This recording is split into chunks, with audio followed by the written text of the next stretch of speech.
the science. To truly understand and appreciate tapping's ability to unwire long-standing issues in our life, we need to first understand how an emotion is created, felt, and hardwired in. For any emotion to be felt, there must be a recipe mixed up in the body consisting of any combination of over 17 different neurotransmitters, peptides, and hormones. Let's call those the ingredients. Some of the more popular ones that you'll recognize are cortisol, dopamine, serotonin, insulin, and estrogen.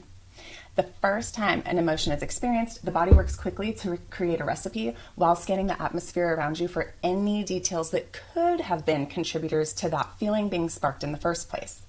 These details often include our five senses.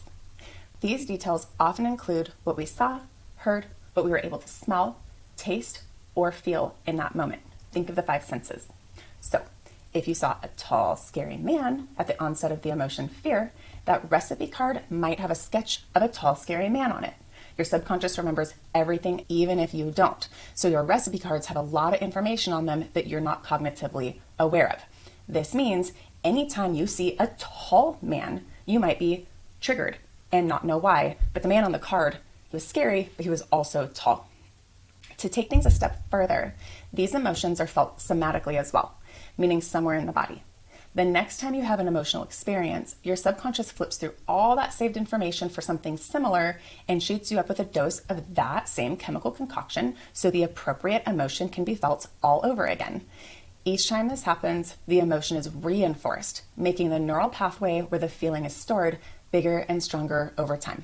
Kind of like a snowball effect. The limbic system is our emotional center located in the brain, and its primary components are the amygdala, hippocampus, and hypothalamus. The limbic system is where most of our sensory input collides with the nervous system. The immune system is also directly connected. There's 3 primary stress hormones that are triggered by our limbic brain when we feel excited or stressed. Dopamine, also called epinephrine, cortisol, what we know of as our primary stress hormone, often blamed for belly fat, and norepinephrine. I once heard someone say that anxiety and excitement feel the same in our bodies, and this makes sense because excitement in our life makes us feel alive, like a dopamine rush. But when we're stressed out or under a lot of pressure, we might feel a similar rush, but it's actually a secretion of cortisol. Too much stress in our day can cause an over-secretion of cortisol, keeping our brain in a beta activity state. This is a heightened awareness of thinking and feeling. Let's loop all the way back around to emotions being reinforced.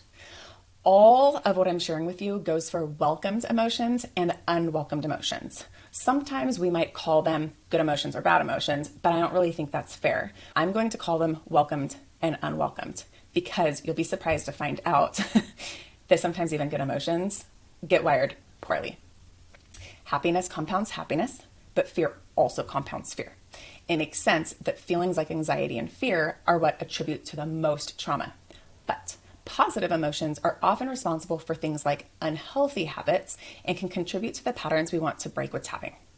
Think of when you can't get enough of those chocolate chip cookies. They taste good and they bring you comfort, and we can all agree that those are good emotions, but not a habit you want to keep. So the good emotions are something that we'd focus on with tapping to discover the root and pull it. Any feelings associated with trauma is what we focus on while we tap to wire the neural pathways to a healthy balance.